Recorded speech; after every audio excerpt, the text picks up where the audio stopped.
And just like clockwork, like never before, we are on live. This is the Jimmy Doan Show. Hey everybody, I'm Counselor Curtis. I'm here with Jimmy Doan. Today is the 23rd day of June 2019. We do this twice a week. Absolutely live, no net. No net. Nothing but no net. Stumbling, stuttering, wrong things, lies. It. No it all edits, comes out right away. man, I mean nothing. No 7-second dump. Nope. Raw. That's right. Raw feed. Unscripted and that's right. And you can tell. Yeah, that's right. You can, that's easy to tell. That's right. But I will post a time-stamped copy up on YouTube sometime later tonight. And also we're available on audio, in audio format. If you don't want to watch us and see our images, don't have much images tonight, many images, but a couple.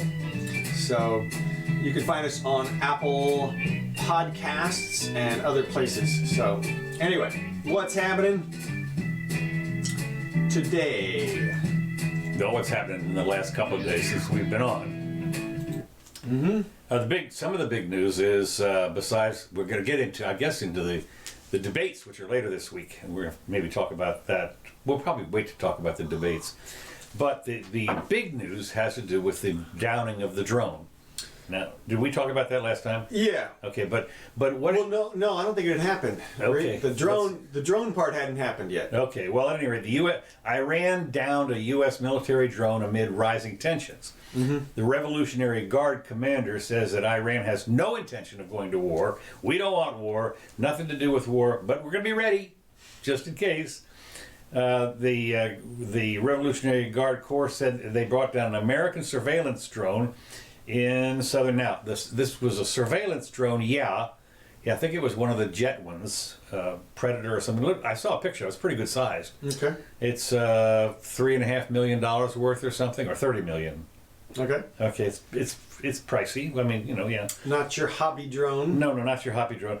Coastways along the Strait of Hormuz, according to the Iranian state-owned and press TV, said the drone had violated its airspace. U.S. Navy Captain Bill Urban condemned it as an unprovoked attack, adding that the Iranian reports that the aircraft was not over Iran. It was out over the sea in international sea waters. And I thought it was interesting that this everybody is now, the saber rattlers have gone crazy here. And what are we going to do? And of course, not the first thing that happened, but something that happened was at some point, apparently jets were launched off the carriers and headed in to bomb the crap out of. They scrambled Maverick and Goose. That's right. They scrambled Maverick and Goose and all of them. Yeah. And who were the Iceman and Merlin. Yeah, Iceman and Merlin. Right. All of them. And they're going in there to wipe out some radar places and some specific targets. Right. In retaliation. But they didn't. Well, at the last minute, actually that's not quite true, but when there was still 30 minutes to, 30 minutes to go, whatever it was, they thought about it for a while, and Trump said, no, this is disproportionate. I wonder if they can transfer the stick controls to the Situation Room. I can see. Oh, yeah, right. Trump's. I'll take over from here. Exactly. Yeah. Give me the stick. Well, of course, what I thought was interesting was, of course, this was an unmanned drone, right? Except it was some guy in Oklahoma sitting there with a steering wheel and a TV set, and he's manning the drone. Okay, but he's not autonomous. Well, right, but they mean. No, I know what they mean. Pilot dive, but okay. It was being driven by a guy in a bunker. Right. So it was manned by not an autonomous a soldier. Drone. No. But it was a drone, and it was like. So I'm just saying it was manned, just virtually. Okay, Mr. Semantics. Okay, that's it. That's what I'm saying. I'm doing the semantics, but But I think that he says this was unprovoked, and of course one of the things that we come up with on this. Are you saying that the soldier in Montana in the mountains should be offended personally? Yeah, you shot down my drone. That's right. That's right. It pains me. Right. I was wounded by this. I'm having PTSD. Right. I had to bail out. I had to watch the missile hit the camera. That's right. I watched the missile come up here. I was scared shitless. Yeah, right. I just saw this head for me. I went, no, right. no. And Okay, Captain.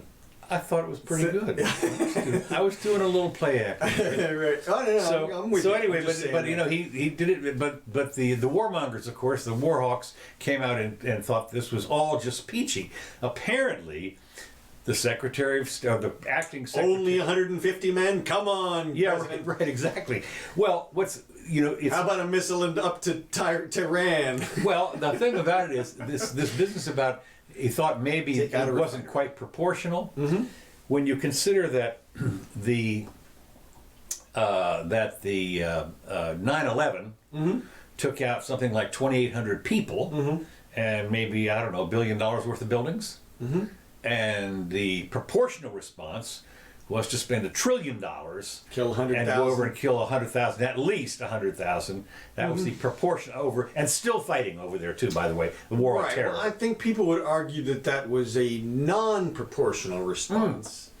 Really? Yes, I think the case could be made that that was not proportional. It's a little strong. It's like when somebody back in that was it. Go ahead. back in the day when we were on the playground, you know, the first or second grade, Right. And you go up and you poke somebody, Right. and they guapo, Right. You know, and you're Well, thinking, and- well, wait a minute, this is a little out. This is not quite proportional. Well, but that the Wapo guy got respect at that point. I mean, Could be. Here's what it comes down to, and I agree But was with. $1 trillion worth of respect? Is what we have. Well, look, I mean, for us, it's, pocket change, a little bit. I mean, no, it's not. Obviously, look, that was a huge thing, but they hit downtown New York. I mean, that was an actual attack on our soil, on civilians. You want a disproportionate response at that point.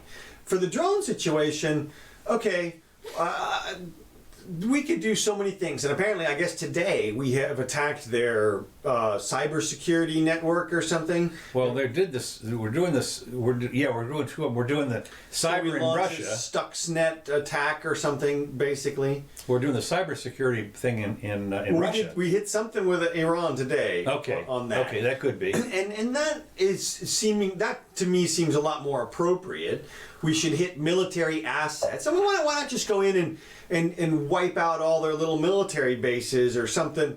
I mean, I'm just saying. There's civilians there too. I mean, Well, look, I know. I'm just saying. If you're going to do anything, I like the attack, the technological attack. That's the easiest, right? That doesn't on their military stuff. Doesn't really kill anybody. Most likely, probably doesn't do anything except for diminish their overall military capacity. If you're going to do something, but. Like, I think this shows that Trump is not the warmonger that we thought he might be. I mean, we thought... well, he's sending 1,000 troops over there, 1,500 troops or what? I know, but there was an opportunity for him to launch some actual missiles. I mean, nobody would have faulted him if he had done... I would have. Well, I know, but what I mean is nobody who's in charge today. Oh no, they were already in charge. They were the ones that ordered it. It was the Warhawk, the Boltons, and the Secretary. Right. No, those people all. But I mean, ordered even it. the Pelosi people and those people. I mean, you and I don't want that kind of a thing. But nobody gives a crap what we care about. I'm saying the powers that Then be. why are we doing this broadcast if nobody Well, cares? I mean, they care the few, 6 degrees of separation later. Okay, right. We're getting them the message. Okay. That's the. All right. Tell your people. That's the message. Well, But I mean, I'm talking about he wouldn't have suffered any legal political repercussions. Like the Democrats wouldn't have said you can't do that or anything. Or I mean, they would have, but it wouldn't have been like an illegal act of the presidency for him to do what Clinton did, for example, sending the missiles over to Libya that one time. Remember? Or Kosovo. We've done that several different times. Oh, yeah. In fact, I think even Trump did it into Syria at one point. Yeah, maybe. Yeah. But yeah, right. I mean, something like that, and he didn't. So I think that's good. That's a good sign. Yeah, I guess it's maybe a little tiny baby step in the right direction. Yeah, exactly. But of course, the question is that of course you wonder in this day and age what if our government tells us all 100% the truth. As for instance, it was over. Wait. This drone Right. was over. Was it over Iran?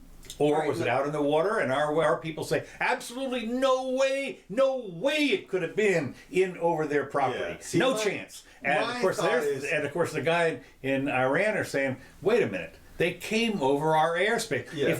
If we'd come over your airspace, you'd have shot us down. Yeah, well, my thought is that framing of the issue is not what we should be paying attention to. Like, I don't give a shit whether the drone was over our space or their space or whatever. You don't? No, because to me, the drone itself is not a big enough reason to launch any kind of a big attack. I mean, if they hit one of our ships, for example, one of our ships, and like soldiers died, like the one that's going over there with the Marines. You know, if that gets torpedoed, that to me is a significant attack. We got deaths and that kind of a thing. Even though it's military people and we're way over there in their area. And then, then by the same token, you have to be absolutely sure Well, right. that it wasn't somebody else. That's what I was going to say. At that point, then those details matter. Where was the ship? Was it in their water? Or that. And not only that, was it Israeli trying to drum up something up? With what we're going to do is we're going to pretend. Right, I got you. The Mossad or whoever. Exactly. Right. And They've done it before. I totally know. That's why I'm not trusting anything that's in the news. When I read something in the news about ship attacks, so and so, I don't even read the details because I figure that we're not getting the details. Like I said, there's multiple layers of the intelligence for sure, and what reaches the newspapers can't be the deep layer. It just Well, what gets me about this, of course, are some people that I regularly listen to. I don't listen so much to what's his name, Stein. Which Stein is it? Or Mark Levin. Oh, I don't listen to much of Mark Levin, but I do listen to Ben Shapiro. But boy, he has gone off the deep end. I mean, this guy has gone total warhawk.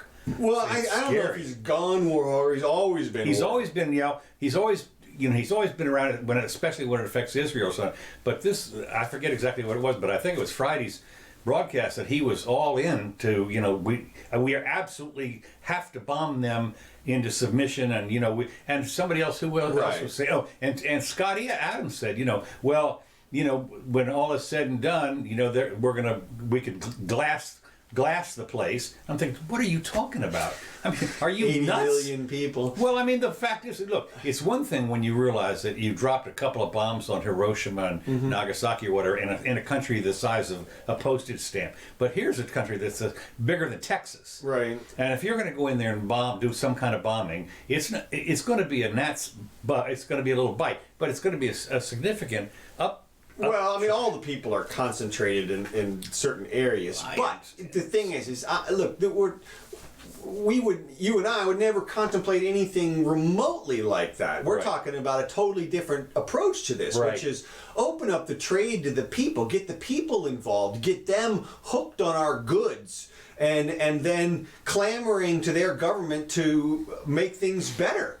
Through trade, and it's the IBM Peace Through World Trade motto type of approach. Well, one of the questions I have is, in the history of mankind, let's say in the last 20,000 years or so, has there ever been a time when you have starved somebody into submission? 1,000,000 times. Really? Yeah. I don't know about that. I mean, most of the time they fight back. It's like, when you find somebody cornered, like any animal, when they're cornered, they fight back bad. Oh, when they got nothing to lose. But I mean, but even so. I mean, they don't just come out and say, "Okay, I give up. Give me food." I haven't seen that any place. Well, I think that's that's been a strategy throughout time. Yeah. Okay. Here's the deal. You can go look right now at Venezuela and Cuba, and they're starved to death. Both of those guys starved to death. Right. But they're not coming around and saying, "Can we be friends with the United States?" or anything like that. Yeah. No. I think if you frame it in terms of what we're trying to do to them now, forget about that throughout history. If you just say, look, is it a good idea for us to blockade them and try to win that war? I think no. I'm with you on that. I think thing is, open the doors, trade with the people, and if you want to protect our ships, fine. But I would be very wary about starting any kind of conflict unless there were serious deaths on our side. But if you're going to put if you're going to put the Sixth Fleet plus I don't know who else in harm's way, quote, in harm's way, you might get harmed. I'm with you. I mean, I agree, and I wouldn't be sending thousands of Marines over there either. I mean, I don't think the stupid Iranians put their country right in the middle of our armies. Well, look, somebody blew up one of those Japanese ships or put a hole in it or whatever. Yeah. Okay. Who? Well, it doesn't matter. The point is that maybe some of the ships in that area need some escorts, no matter who's coming up to them. But then you do it on a piece-by-piece basis. If the little minnow comes up there, you shoot that ship. You don't go bomb Tehran. You know what I mean? You keep it local. Yeah. No, I know. I'm saying in terms of the strategy of what anything. That's what false flags are all about. I mean, I know, but remember the main blue Cuba Harbor. So you go down and you take over the country. We're here suggesting a better course of action. No, there's no question about it. Okay, well, let me move on. Let me move along here. Speaking of Trump doing bad things, it says here that Trump deals the final death blow to the planet. That's the headline. The final death blow. We're on the right side of history. Says an administration said and they finalized a plan to let the coal industry regulate itself. Right away, people come out and say, in the little time, short time Donald Trump's been in office, made it abundantly clear that he would like the Earth to die in a fire, literally.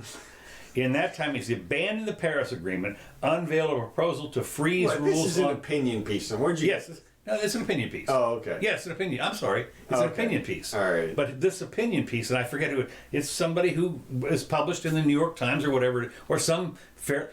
I didn't pull this out of that nobody read it. If I read it, I got it from someplace else. But I thought it was interesting that in this opinion piece, you talk about hyperbole. Mm-hmm. Oh my God! Yeah. It's just. Well, we're seeing that now all over the place. Well, what I'm saying is, well, I know, but what I like are the numbers that they give. The Clean Power Plan was expected to prevent between 1,500 and 3,600. Now I don't know where they get those numbers from. Right. Seems like awfully broad. Yeah. But premature annually deaths by 2030.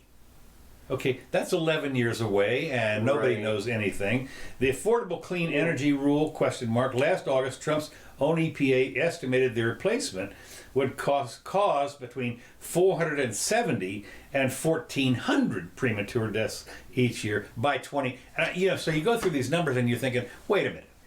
You got 40,000 car accidents every year. You got I don't know how many people step on a rake and get banged or something like that and die. I mean, the point is, these are nothing burgers, and to have this guy come out and say it's the end of the world, I just think it's hysterical. Well, look, that's an example of how you can attempt to lie with statistics. You cannot tell me that they have calculated an accurate number of potential deaths to within 1,000 based on the operation of a coal plant or not. I'm sorry, that is spurious mathematics. There's givens in there that are not accurate. But I mean, when you have a range from 400 to 1,400, right? Yeah, you multiple and then look. That's just. You know what they're doing there? They're extrapolating off of other numbers. Like they're saying, well, we had this many coal plants operating and this many people died in them over this number of years. Therefore, we predict. It's bogus in terms of a scientific analysis. Well, it reminds me a little bit of when you have off the coast of Africa, you have a tropical storm that's starting up, and they're predicting where the hurricane's going to hit the coast. Right. From Maine to Florida, Yeah. And even that, they even have better information on. I would argue than this kind of an estimate. This doesn't take into account anything in the future. I guarantee you, these estimates are all based on the past. So, and again, I'd like to know the number of people who will die because of the lack of power because they didn't have coal as a fuel source and couldn't keep their huts warm or whatever it was during the freezing cold or vice versa, and there's all sorts of benefits to the power, and I know they had some estimate in there, but look, ridiculous. But this to me just highlights more of what one of your other stories talks about, which is the news in general. I passed over that one, but I wanted to okay, we can go back to that. Hold on a second. Let's see, where is that one? Hold on a second. Starts with the Reuters. Yes, here it is. Okay, let me get rid of this. Is the media has a big problem. Is that the one you're talking about? Yeah. Reuters Institute says, who will pay for the news? And news organizations are being challenged by technology giants and unsettled by a broader lack of trust, which is true, the fake news and all that kind of stuff, have a much deeper problem. Most people don't want to pay for news, for online news. And I can tell you, there's not a thing that goes by almost every day. You'll see where a pay window will pop up and you can subscribe. When I think about the sources, I could easily spend $200-300. Let's see, I could spend $200 or $300 a month on subscriptions because they typically anywhere from $5 to $10 a month. And by the time you get 10 of those, the New York Times, and you get National Geographic, and I don't know, there's a couple of others that now starting to want paywalls for all this stuff. Yeah. Even the Gainesville Sun, for God's sakes. Our local rag here wants $36 for 3 months, $39 for 3 months for whatever they have, which is I call it our local Pravda. Gainesville Pravda is what we have here. Well, you can't blame him for asking. Yeah. But what is there more to the story? Yeah, there is more. Swiftly accelerating mobile internet and smartphones have revolutionized the delivery of news. That's true. Destroyed the business models of many news organizations, and you can see that by the fact that the Gainesville Rag here, for instance, is like way thinner than it used to be. Even the Sunday paper, for God's sakes, which is all ads, it is like nothing compared. I mean, I remember when it was 2 inches. Oh, it was a heft. I mean, everything. And so over the last 20 years, they've gone out of business. I forget, I was reading one the other day where this one town now had no newspapers. Yeah. So the mass migration of advertising to the technology giants such as Facebook and so forth, and it's interesting because the way that's working when you think about it is a couple things. I've noticed that on some of the news, some of the things that I look at are interspersed more and more frequently with sponsored. Now, they at least put the word up there that says sponsored. Right, yeah. But I mean, it's like every other story. It used to be like every 5 or 10 stories, but now it's like almost every other one is sponsored, and you really have to move through to get any. Well, but right away when you see sponsored. That's right, and you can skip over it. That's right. But the Reuters Institute for the Study of Journalism said in its annual digital news report that most people would not pay for online news, and there's only been a small increase in the proportion of people willing to do so in the last 6 years. And of course, the question is, one of the things that you do when you find out about news has to do with investigative, real live reporting. I mean, when you're going to have to pay somebody big bucks, you're going to you get somebody who's going to go over to be a reporter in the Middle East for less than $100,000. I'm sorry. I mean, well, maybe if they're one of those people. Well, right. I never figured out, like, remember there used to be this video of somebody climbing this electrical tower 1,700 feet high to change the light bulb at the top. And I always just think, who would do that for less than $1 million? Right. Because I wouldn't do that. Yeah, no. But they pay that guy, $50 an hour or something. Whatever. He gets half decent money, but it's not like he doesn't care. Well, the beauty is it takes 10 hours to climb up there, so right away he's made $500, and then he has to come down. No problem, and he's not afraid of heights. Well, no, and that is what's amazing because you see the guy. Of course, when they were building the skyscrapers in New York in the 30s or something, they used to hire some kind of Indian tribe or something that they had no. Oh right, yeah, no fear of the heights. Yeah, no fear of the heights. I mean, and you see him walking around there, no net. I mean, no nothing. You got to be kidding me. Not me, man. Not me either. But so you never know what the market is going to. No, I know you don't. Whatever it is, it's going to be a living wage. It's certainly going to be at least a living wage, plus your expenses. Right. I mean, you're not going to fly over there on your own dime or wherever you're going. Right. But that kind of reporting is expensive. I mean, it's more expensive than me going out on the street and using my little camera. And well, so you know who? What is it? Tim Pool? That guy? You know who Tim Pool is? Okay, so there's a guy named Tim Pool who's like a millennial. He's like 25 at this point, and what he does is just exactly that. That is, he travels around to various news spots and he records stuff and he produces a little Timcast or Poolcast or whatever it is. And he does it on YouTube and Twitter and a few other pay outlets. And he started doing this just because he wanted to see what was going on. Like there was some news in his area and like he couldn't believe the news. So he was like, forget it, I'm just going down there myself and figure it out. And then people started to watch him, of course. He got such a good following, it pays for all of his He got travel and everything. monetized. Exactly. He is an independent news journalist. This is freelance forever. Well, Exactly. There have been freelance reporters all the time, all over the world, and you'll see this stuff where somebody. But their market is the other newspapers, most likely, right? I mean, you would. Oh yeah. So you would take your story to the Times or to whatever. As hey, I did this piece, blah blah blah. Would you buy it? And, Right. Syndicate here, and he goes directly to the people. It's directly Right. based on his. Yeah. Wait till YouTube decides to demonetize it. Well, and he's in a little fight with them right now. I bet. But he just moved into a van that he outfitted with everything he needs so that he could literally just travel around in the van Cool. and take these pictures and stuff. Yeah. And he's posted pictures of his shower and stuff like that.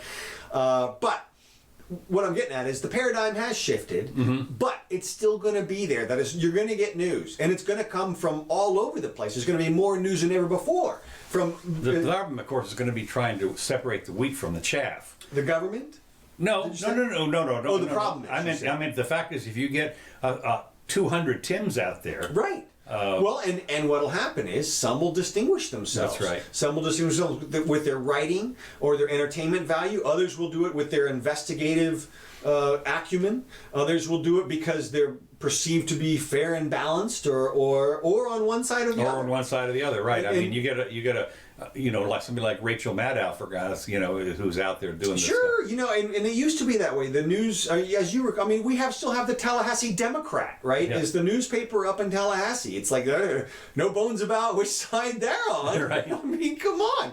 So, and it's fine as long as you take everything with a little grain of salt, with a little. Well, it used to be that we had, before the internet, before a lot of stuff, you would have 4 or 5 newspapers in New York City. You had 3 or 4 in Washington, D.C., where I was. But you knew what this side they were on. I mean, they proclaimed it, Right. that kind of stuff. So Right. So you're right. There'll be a little weeding out, but you'll find your favorites, and then there'll be more news than ever before. And I can't wait for. I mean, what I've been waiting for is just the on-demand camera access to news points. For example, you hear such and such is going to bank robbery right now. You should be able to log onto a map, zoom into the bank robbery, and access people who are holding their phone right there, going, Okay. hey, this is what I'm. And I mean, I guess you can sort of do that with the app on Facebook because it's map based. right, yeah. But nobody has sort of.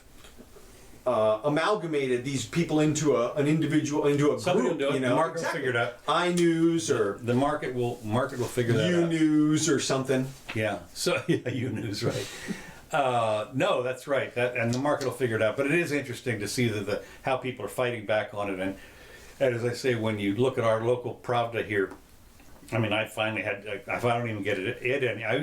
I used to buy the Sunday paper. Today, it's gone to $3 for God's sakes. And I mean, who can afford? Wow. I mean, just for I look at. I can understand maybe if you were a big sports nut, because you could look at the sports section. I'm not. So you get the Stats you get and this. everything. You don't. What you do get is the opinion page, which people write in. Most of, and of course the editorial people select whose opinion gets in there, and you'll see there's like 9 Pravda type opinions and maybe 1, to balance it off. It's just too easy to group that stuff yourself these days. I mean, Yeah. with Google and whatever. I mean, what can you possibly Well, we're need to grouping find here, out? so this is good. Okay, moving along, and this is something else that I think that is going to be kind of interesting.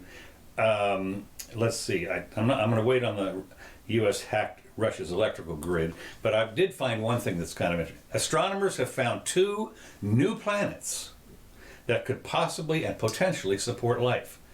Whew. Pack your bags. Is anybody home? Question mark. Astronomers have pinpointed 2 planets orbiting a nearby star. Wait a minute. It gets better than that. And it looks like it's got every requirement for life. It's right in the Come on, man. Goldilocks. What? All right, No, this is what's Bob it? Lazar. No, it says right here. Okay, Mr. Bell. No. This is NASA or somebody with the telescope. Look, Man. they're almost exactly the same mass as the Earth. They're billions of years old, which means life could have developed as it was here and so forth. And they're orbiting the star at a distance that would support things like water flow and so forth. The 2 planets orbit Teegarden Star, Okay. an ancient star that's only 12 light years away. Okay. That is that's 7 septillion Right. miles. Uh-huh. So pack your bags. Yeah, exactly. And I thought that this is news. Right. They have found. They said it's practically in our neighborhood. You know, you can get out your That's binoculars. Super close. Wait, what? 12 light years? Yeah, that's really close. That actually. That's hard to believe because I'm pretty familiar with the stars that are within that. What's it called again? It's Teegarden Star, an ancient star that's only 12 light years away from the Earth. Must be a different. And that's 7 septillion, I think, miles. Yeah. I think that's what that is. And not anybody knows There's how far. not a whole lot of stars within 12 light years. No, but I think what's our closest one? Here's only Alpha Centauri is 3 light years. Yeah. And then there's another one that's at like 7. And then there's right. one at like 10. And then there's a few at like 12 And or there something. we are. That's maybe. I don't know. Well, you would figure out different with the name. way they're doing this stuff these days with the dimming and everything. Right. It helps a lot if the star's closer. Yeah, I'm to just watch saying the- there's just not that many that close. And then it would have to be But when if you it's 5 billion years old, the sun would have to be of a certain spectral type. Apparently it is all. One of the things they have found out is that virtually all of the planets, all the all the stars they've found, all have planets. Yeah, I have seen that. I mean, they said, But- and they have. When you think about how they're formed and and this, that, and the other form, we talk about how our moon is special and so forth, and the moons around Mars are, they're too small. So, but then there's like, I don't know, 27 moons that they found around Saturn. Yeah. I mean, all this stuff. When you think about it, it's pretty normal, regular stuff. Anytime you find a planet, anytime your sun. You would expect to find that kind of stuff all the time. Yeah, and but it comes down to, of course, like you said, whether or not the planet is the right size is a huge thing because of the gravitational effect. Right. And then after that, of course, the temperature. Well, the problem is would be important. if it's a little larger than Earth, then the habitants would be really strong. Yeah, exactly. And, they'd be solid muscle and everything stomping all over the place. And if it's high on oxygen, they could be like giants. Yep. Okay, Jack and the Beanstalk. Okay, get ready for more autonomous vehicles to start delivering Domino's pizza. Aha. This is kind of interesting. Now, Houston residents can order a pizza through Domino's app and then track the pizza as it makes the way to your home. Mm-hmm. What's interesting, without a driver. This is totally autonomous. Apparently they got a thing to do. Now what's happened is these vehicles don't look like cars or anything else. They look like a large Doghouse or something. Huh? Well, yeah, maybe a doghouse. They're boxy, real Yeah. boxy, and so they don't look like a car at all. And of course they don't have to have a driver or anything, but they're autonomous. And Well, they've been having like a flagpole or something. oh well, yeah. I mean, they got something, but what they do have, I guess, is if you're gonna order off your phone, off the app is going to tell you when it's there, and then they send you a code on your phone, like Apple Pay or something, Right. and then you can Go open out up there. whichever one it is. And I would imagine that in order to keep it hot, probably wouldn't want to more to do. It'd have to be it'd have to be on a football weekend in a dense area, but you could maybe put 12 or 14 of them in there in one Well, delivery. you could have the inside of it heated. That's what I'm saying. Okay. Yeah, that's what I'm saying. Anyway, I thought it was interesting. The pizza will arrive in it's Neuro's rolling R2. They call it the pizza R2 oven. vehicle, huh? Right. I can see it. Some kid gets hit by the rolling pizza oven. Well, they're autonomous. I mean, they're certainly they're going to have a way to. You're not going to be doing it unless you can pretty much avoid most kids. Everything. I know. And look, we've talked about this a bunch. Autonomous vehicles, they've driven like 1 billion virtual miles at this Right. point. Yeah. So they're getting pretty good. Well, and also, one of the things that you can see is that at any hint of an obstacle, it's going to horn, it's going to sound like Right. beep or something. Yeah. And So- stop. Yeah. So anyway, it doesn't have any passenger seat. Apparently, all it is a rolling oven for the pizzas, and so I thought that was kind of great. Let's see. We talked a little bit about that was proportions. I'm not going to talk about that anymore. Tourists were caught down south here in Mexico or New Mexico or someplace. They were caught in U.S. with an endangered fish bladder worth $3.7 million. Oh, this is the Chinese smuggling. now? There's two men, Chinese nationals, named Yin and Yang or whatever they are.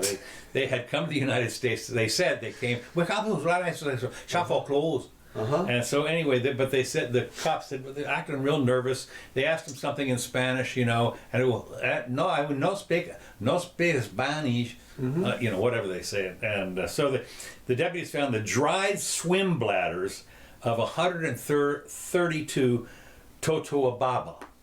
I never heard of this. This is why I pulled this story. Apparently. Oh, sure. Your Totoababa addiction and the convention you normally go to every year. Yeah, that's right. Yeah, we have. Well, we eat them, right? A severely endangered fish, weighing roughly 105 pounds. Now, I don't know if the fish weighs 105 pounds or if all the bladders weighed 105.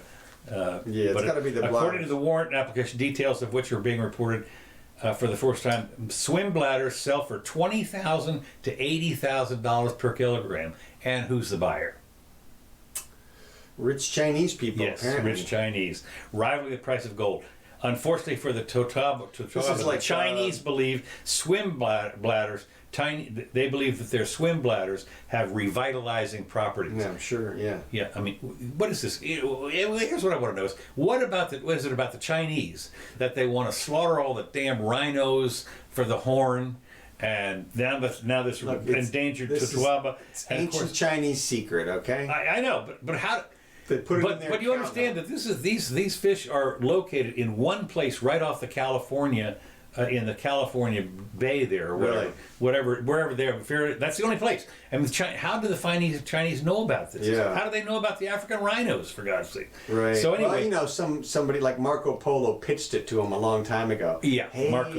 That's right. You got these rhino horns, man, and this fish bladder. What else you got? Okay. I got rhino horns and fish bladder. What good is that? Okay. Let me tell you what good this is. Okay, let me tell you. That's what it was. They had already sold all the fish and the rhino meat, and they're like, what else can we sell these guys? Yeah, right. That's right. And it's good for you. Hey, that's right. Hey, let me you tell have you trouble with you standing up? You're gonna love this stuff. And this fish bladder. Yeah, right. Well, not only that, when you think about it, I mean, it's got to be, Viagra even is probably cheaper than rhino horn. Seriously, this is a 1,000-year-old sales job that is stuck the whole time. That's what happened here. Well, it gets better. Somebody did a masterful pitch. I didn't realize this also. Among other things, the Mexican officials, Border Patrol agents, they sentenced an ex-U.S. Border Patrol agent for smuggling, among other things, $250,000 worth of protected Mexican sea cucumbers, which are a delicacy in Japan. No, I'm sorry, China. These are I don't know, man. You know, when you figure what we're exporting to China, we have to rob things. We have to get endangered stuff to sell to China, and they sell us trinkets. So, hey, like I said, somebody sold them on rhino horns, fish bladders, and sea cucumbers. I tell you, that's just, what else do they have over there? Of course, the Japanese have got blowfish, right? Which is but you can actually eat those. I mean, that's a thing. Well, you have to prepare it, kind of. Yeah, but at least you can eat it. I mean, I don't know. I scientifically. Fugu. That's right. Yeah. Okay. It says now. This. Here we get to. Just a minute. Hold on a second. Let me just see if I got this. Yeah. This is a court thing for you. Conservative U.S. justices draw criticism by overruling precedent again. And a 5-4 decision, powered by conservative justices with the liberals in dissent, the court shored up the rights of private property holders in governmental disputes, ruling in favor of Pennsylvania woman fighting a town ordinance aimed at keeping cemeteries on private land open to the public. So, of course, I was wondering why. If it's a town ordinance, I guess. So why are the feds in on that? Well, I think that was part of the issue, was whether or not the feds had any jurisdiction. Well, they claimed apparently they got they did. They said the ruling written by Roberts overruled a 1985 Supreme Court decision that forced property owners facing a government-led takeover land for public purposes to seek compensation under a state law before bringing a claim to federal court. So that was in 1985. The ruling was you have to go to state court first, And now apparently this guy didn't do that. Apparently this guy went straight to the federal court. Well, yeah, they basically said, look, the state's not giving us any relief here. So, Right. So anyway, it's interesting. They ruled 5-4 to overrule a 40-year-old decision allowing private citizens to sue one state in another state. And Breyer said there's no special need to eliminate, or in dissent, Breyer said there's no special need to eliminate the precedent that it was dangerous to overrule a prior decision on difficult legal issues merely because 5 members of the court happened to disagree with it. In the May decision, Breyer wrote that time and this I thought was just insanity. One can only cause only one to wonder which cases will they overrule next. And of course, I'm thinking that there's a lot of cases you could overrule next. And number one, I mean, a lot of them are contained in this thing called the Dirty Dozen. Mm-hmm. And you look at some of the first of all, they've overruled cases before, and some that are a lot older than 40 years. I mean, when you think about some of the ones, especially the ones in the 1800s, after the Civil War and everything, they had to overrule a bunch, and they went on and on. I mean, there was a lot of them that were overruled. The precedents were overruled. Right. So that's no big deal. As far as I'm concerned, if you say you can't overrule a precedent, what it means is if you make a mistake, now it's enshrined. I don't think so. Right. Well, and you're accurate. And what this maybe Breyer's words are a little bit off or mischaracterized something there. I mean, what it comes down to is what I talked about last time, which is there are legitimate sources of constitutional law and illegitimate sources or quasi sources. One of the legitimate sources is precedent. That is to say, you can look to a former precedent and say, hey, we did this before, it fits in this case exactly, let's keep it in this case. But oftentimes there's a little nuance, there's a little difference. They wouldn't have brought it otherwise if there wasn't a nuance. That's exactly right. And so a certain amount of the court has to decide that there's a nuance for it to even get to the court. Right. And then you decide on that nuance, but there are better sources, obviously, of constitutional authority than precedent, namely the Constitution. Right, that's the key. The text itself. The text itself, right. That's right. And then there are a couple other things which are even that are still better than precedent, not as good as the text. Right, not as good as the text. Okay. Right, exactly. So there are still. Well, I know that at least one time one of the justices said it's this way overseas or something, and some other. Well, whenever they say something about overseas, all they're saying is that they can't find any model that looks anything like this in American law. Oh, okay. But when they cite the overseas thing, they're not citing as an authority. No, they're just citing it as an example. That's a legitimate source, an illegitimate source of constitutional authority. And then why do they cite it, I wonder? Well, it's just whenever they do that, it's dicta. Okay. That is, it's just in the sort of opinion itself. It's just the justice sort of pointing out, look, this is done over here where we don't have anything like this, but this is another place where they do something like that. But anyway, I think it's a good thing because it expands private property rights. Right, that's the number one. But and of course, when I think about it in the past, we've seen in our lifetime a couple of things. Even Scalia was on the wrong side of at least one or two of them, and one was Kelo, and where you had a perfect opportunity to reverse. Let's see, was Kelo the one that had to do with the property rights? Yeah, well, Kelo was marijuana stuff. Marijuana, right? And that was one, and the other one was they had a chance to overturn Wickard. Yeah. And both sides came in with Wickard as their precedent, and for some reason they went ahead and Wickard was one of what I call the Dirty Dozen. There's a book out called The Dirty Dozen, and this people went through 12 decisions by the Supreme Court that made no sense at all. They're terrible. Well, if you're a lawyer and you're really masochistic about it and you want to know how the actual power evolved over the decades, what you do is pick up a copy of Free Public by Curtis Elmore. Oh, that's me. Yeah, that's you. And then look at in the back, there's an appendix where there's a multi-page brief, a few dozen pages, and it traces the history of the development of the power all the way back to McCulloch. Right. And basically it was it was their fault way back then when Marshall really he fumbled through the language of it, and since that time the language has been extrapolated to basically mean anything, and that's what Scalia correctly pointed out. It's not that we like it or anything, but the way the law is today, we couldn't fight it if the Congress passed an omnibus statute which forced us all to do something like take care of our health. Mm-hmm. And it should uphold if they made the right findings. If all they have to have is a rational relationship between what they're trying to do and the law itself. Well, apparently, we can go and talk about that. Yeah, that first one, because there was some talk about that.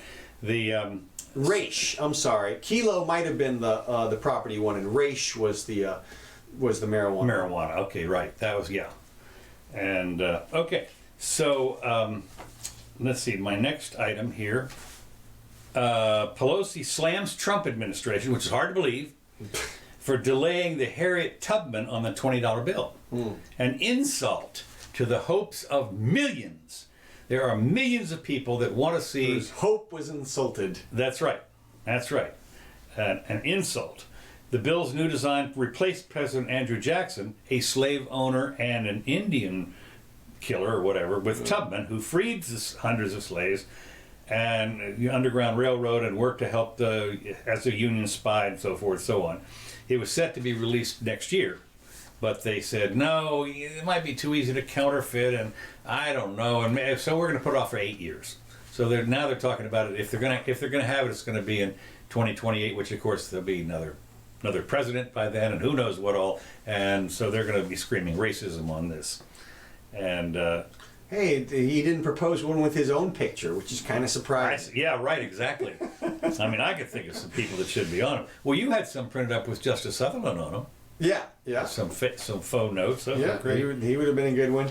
But I think you'd want it, from my perspective, you'd want to get Hamilton off the 10. Yeah. That's, leave Jackson. I mean, for the Jackson years, okay, but he did some good things with the banks, and he does. When all is said and done, he was the first people's president. Mm-hmm. He had the big party where they practically tore the place down. But yeah, the main thing was the bank, and of course the question, it was really horrible what he did with the engines. Yeah. That was really bad. And so he went against the Supreme Court on that one, because when he went down there to move the Indians out for their 1,000-mile trek or whatever it was, and then against the Supreme Court ruling, and he said, where's their army? Yeah, I think so. No, that's what happened. So anyway, a robot has been stuck on Mars for months. I thought this was kind of interesting in a way. NASA will conduct a delicate rescue mission to free a probe trapped just inches below the red planet's surface. And this brings up a couple of things on how did this happen. InSight is the name of the probe. Touched down on the surface last November and used its robotic arm it unpacked its robotic arm. And apparently it had like a whole lot of things, like, as I said, like a picnic. It was like a picnic with bottles and all the stuff there. But the main thing they wanted to do was to drill down into and I thought this was kind of, I did not know this. The probe was designed to burrow deep into the Martian ground, and suddenly it stopped. Now it was supposed to drill down. It was designed to drill down 16 feet. Mm. It got stuck after 1 foot, and they can't get it out. They've tried it. Apparently they had actually designed it to be able to hammer its way out one way or the other, wiggle around, and so far everything they've tried, nothing's worked. The probe is made of a spike and sensor studded tether, and is designed to burrow nearly 16 feet. And as I said, it only made 12 inches, but it's been wedged in there. And of course what they're worried about is, this is, of course, it takes, I forget how long it takes, but it takes like an hour or something to send a signal up there and get a signal back to see what you've done. Okay. Yeah, I mean, they have to reprogram it or something, so it's not like it's in real time. Right. And so obviously they have to do when this thing is stuck. And of course my question is, what's it stuck in? They had not figured on this. This was like a probe drill. This was supposed to go through some stuff. They certainly must have known that something was under there, but whatever it is, I'm guessing from what I read, I've been watching, for instance, some documentaries on some sunken cities in Turkey where the sand is all over them, and then they've gone down and they've found, and then they've had to excavate. So you're stuck in an alien building. Exactly, that's what I'm Top thinking. of the Empire Top State of right. That's what I'm saying. Is that they need to scrape away a little of the dirt, and for all I know, there's one of these black obelisks there. That's right. That's probably what they've hit. That's right. That's Kryptonite. Well, yeah, no, they probably hit some iron or something, leftover meteorite or something. Something okay. they weren't expecting. They were expecting brittle rock, and instead they got metal or something like that. yeah.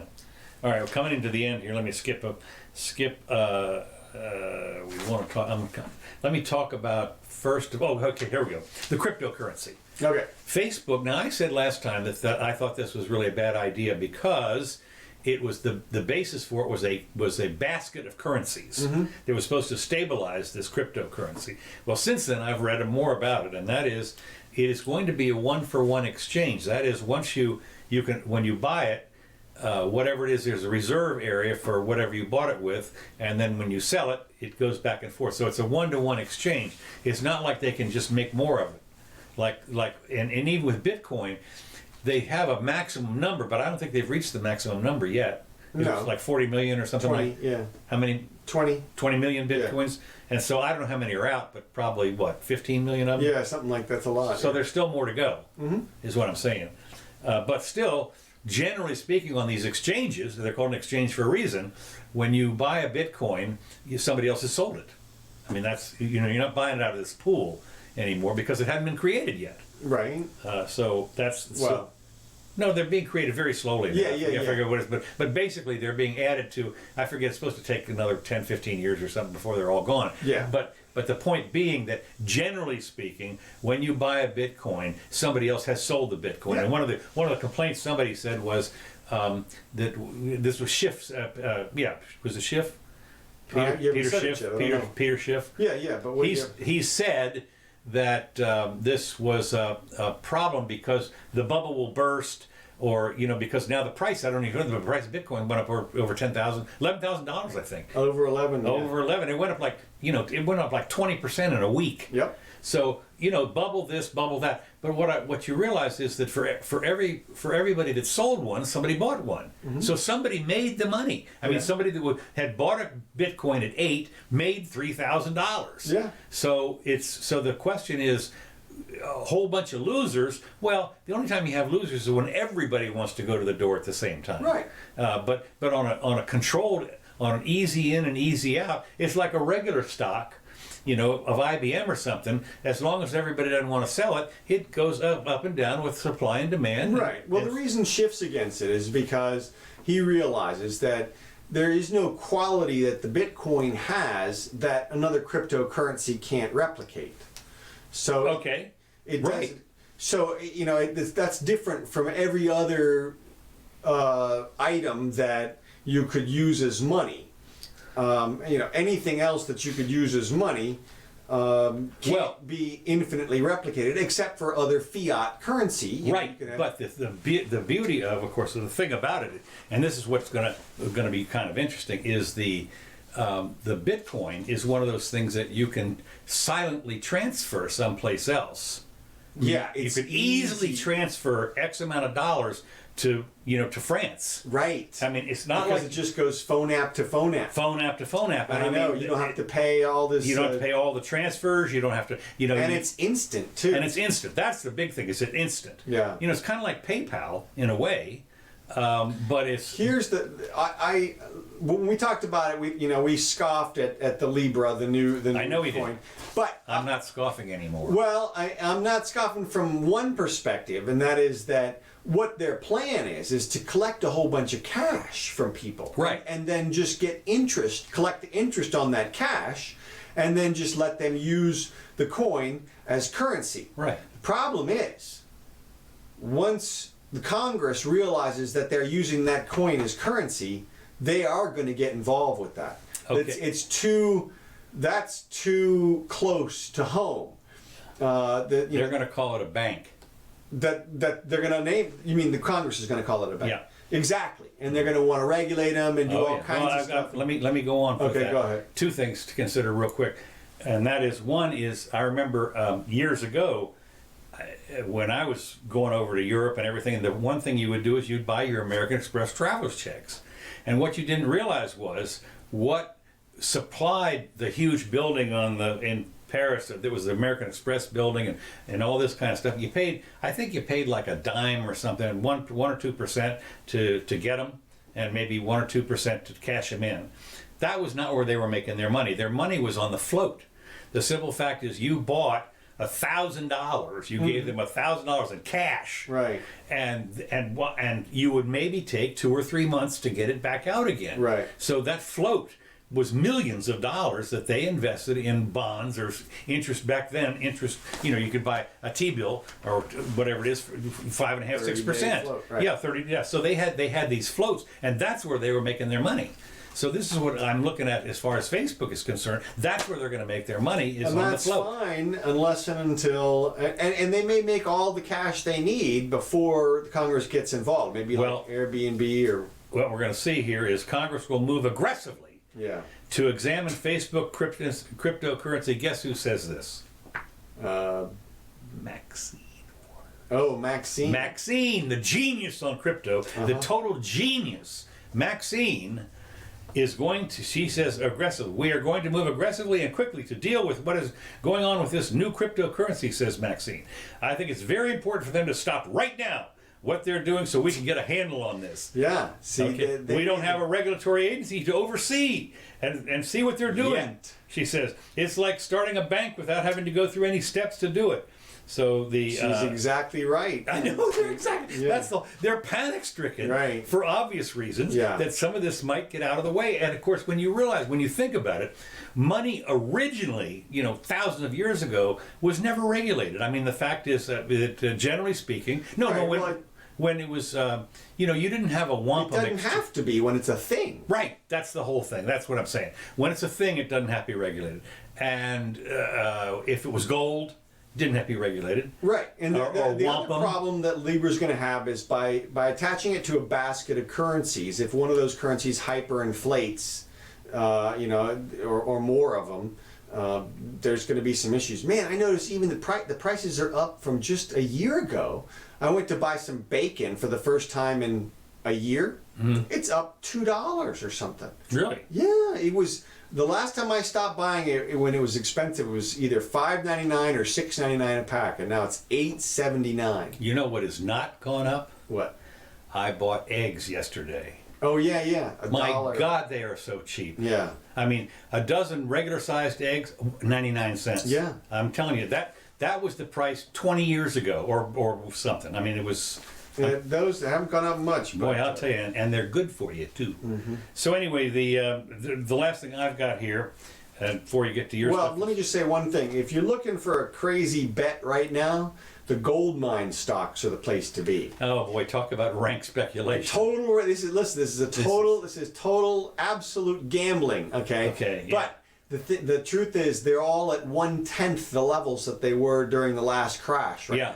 And so if they have a potential for a 10 times upside. Yeah. Even Bitcoin doesn't have 10 times upside potential, I don't think. I mean, some people are saying 100,000, but I think if we were to get that kind of an upside to Bitcoin, that the gold mines would be just ridiculous. And also, if there's some type of the gold mines work either way, really, and it's still. I mean, if gold goes up, which it's busting through it's gone. What Peter Schiff says, it's gone through its support level. Right. Or it's something. Yeah. Right. They're arbitrary. They're arbitrary. Yeah. Today's support level. The level was 1350, and it went through that. So as far as it went over 14. Did it? Stayed over 14 over the weekend. Okay. So it'll be interesting. Ooh. But yeah, I know. But of course, of course, 6 years ago it was 1800. Right. Well, that's the thing, and so even if it doubles, right? Okay, huge upside, but nothing like the mining stocks would be. Well, that's true. But that is called, that is talk about gambling. Whew. Yeah. This is called the ultimate. This is your discretionary money. This is part of your discretionary money. The question is, are they going to go out of business, or do you just sit in a hole for a while if they go down? You can look them up. I mean, there's a lot of them. These are Canadian companies. This is these are penny stock. That's right. And I mean, they have tons of them that don't go out of business, but they go up and down all the time. Yeah. They pump and dump those things all the time. So that's what.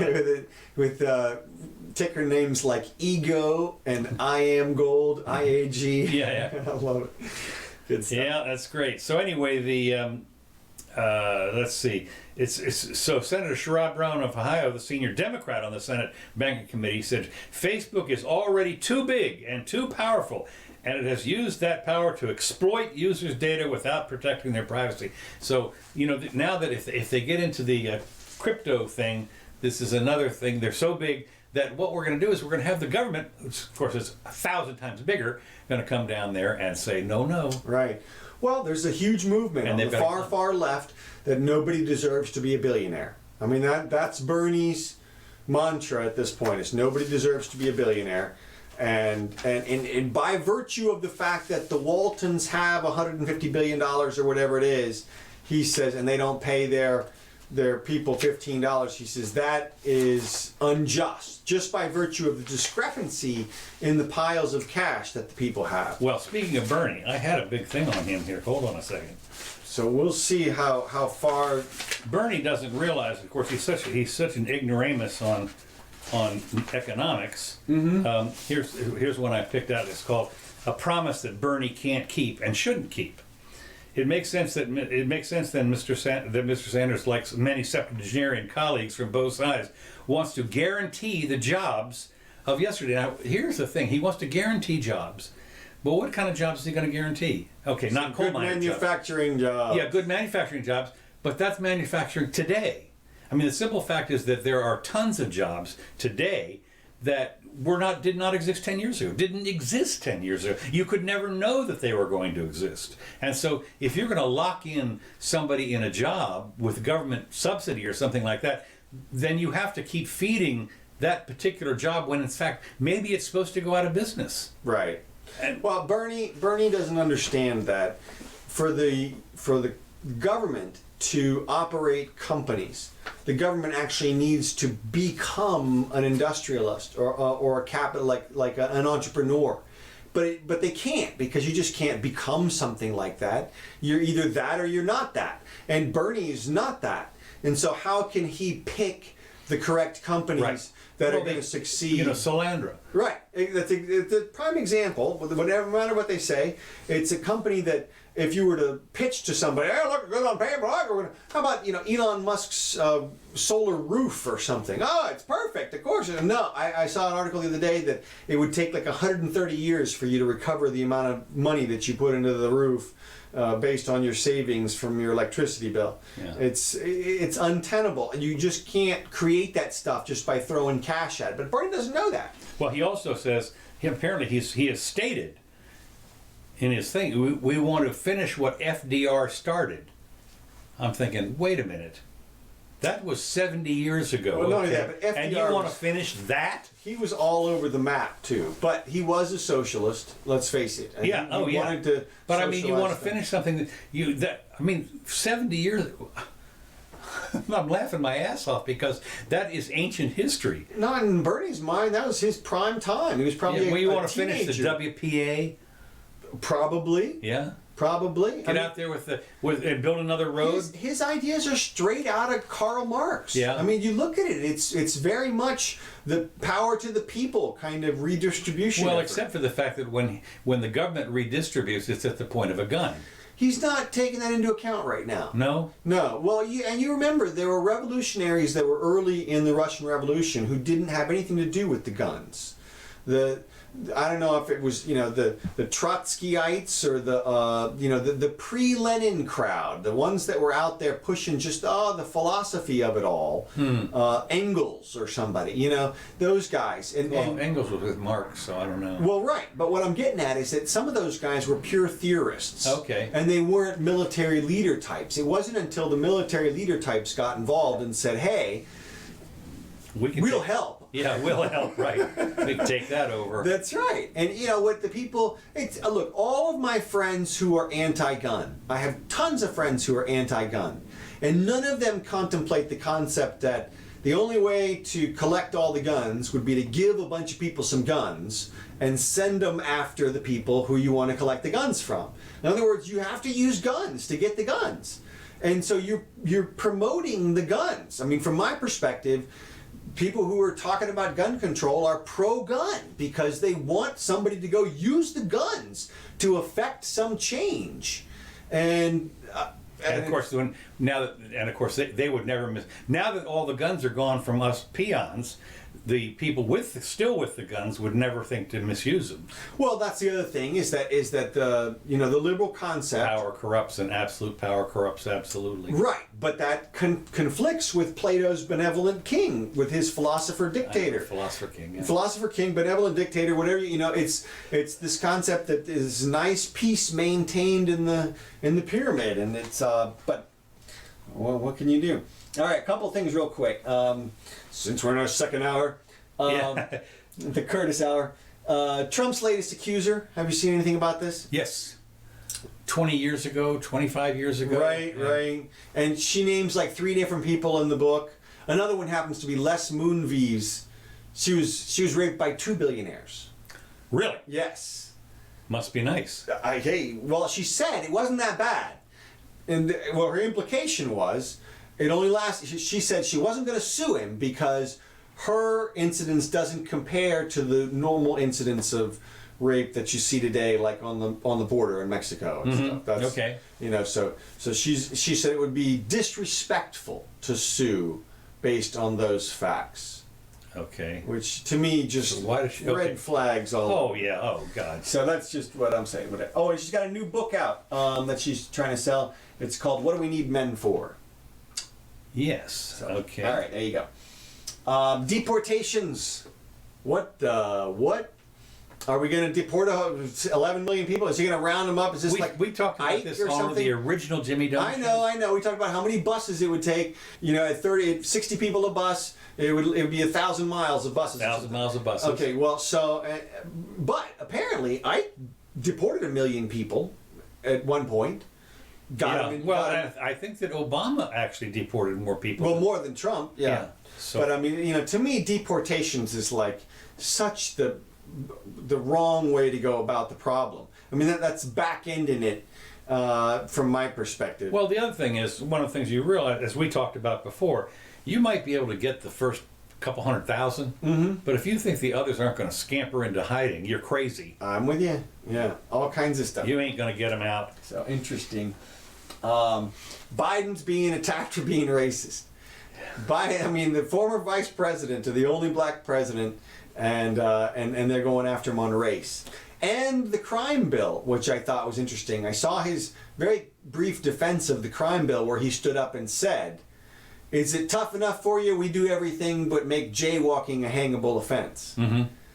And but actually, it would be. Well, taken to its obvious extreme, it could be a death sentence. Almost. All right, let's see. Washington mural may be covered up at George Washington High School. Yes, I saw that. I was talking to somebody who went to George Washington High School. Yeah. I thought it wasn't Georgetown Prep. Well, I thought it was George Washington. Okay, well, I don't know where the George Washington High School is, but okay. It might be in another state. Right. And so, the mural, because he was a slaveholder. Yeah. Or okay. Something. Yeah. So we don't. Are we going to cover up the name of the school? I don't know. That's what I'm going with. Is how far does this go? I don't know. Maybe they could just take the words WA and call it George Ington School. In the UK now, you can be convicted of harassing someone by pointing out their gender, by calling them a gender name. Like lesbo or whatever, some derogatory. Oh, derogatory. Right. Okay. And in Canada, you can be convicted of not using the pronoun that they designate. I don't see how they get away with that. I don't know either. But Canada, in that particular PC area, has gone a little nuts. Right. I just thought it was interesting that on the one hand they force you to use a term which identifies you by your gender. On the other hand, they ban the term which. And one of them is an ex-colony of the the first one former. or something. Yeah, I mean, All right, I can't wait to see what happens with sarcasm. All right, that's all. We'll stop there. So, since we're way over time. yeah, we are. Just I missed a couple things. We'll have to bring. I got a bunch left. Oh, I got one. Oh, I do have one. Okay, go ahead. Just real quick, the NASA rover on Mars detects a puff of gas that hints at the possibility of life. Do you know what the puff of gas was? Methane. Methane. Cows. There's Cows on life Mars? there's life on Mars. I'm telling you right now. That's the proof of the life. Opportunity comes around the corner. There's just a herd of A cows. herd of cow, just one fart. That's methane. Cow farts on Mars. As far as I'm concerned, life. A puff of gas. Yeah. It's interesting. It must have been a pretty micro puff. No, they actually said it was 27 times what they'd seen before, or something like that. So it was Well, it still could be pretty micro. I don't know. yeah. Okay. Okay. Still. Did you see Jerry Nadler's pants? Oh, you mean when they're up to here? Yeah. No, I looked for it and didn't see that. It's unbelievable. I mean, it looks like a cartoon. Is that right? It, like you said, it's up to here. It's just he can't. Is he married? Can't be married. How can? Who sends him out? Does he have no friend that stops him on the sidewalk and is like, dude, seriously, like you can't. You know, like let's help you out here. I mean, Well, he was the one that couldn't lose weight he was up to 340 pounds or something. And then he got a band, oh, okay. and then he Well, lost. maybe it has something to do with that. Yeah, it might be. He got a band inside or whatever it was, and he lost about 150 pounds. Right. Okay. Still looks fat. Fresno is raising $1.5 million to pay 138 gang members and put them basically in a mentor program to try to clean up the streets. Thought it was interesting. They're gonna arm him with. I don't know, pencils. Yeah, right. All right. Thanks everybody for joining us. We appreciate it. Let's see if anybody signed in. Couple of people. Thanks, guys. Feel free to share this with your friends. These tracks brought to you by Kevin MacLeod. Thank you, Kevin. We'll be back. Actually, you know what? Wait, we'll be back on Wednesday. And then we might not be here the following Sunday, though. We might have to do it from a remote location. That's right. Could be We're going out west. That's right. Could be on the road, mobile location. Yeah. Who knows? All right. I'm Counselor Curtis. This is the Jimmy Doan Show. Join us any Wednesday or Sunday.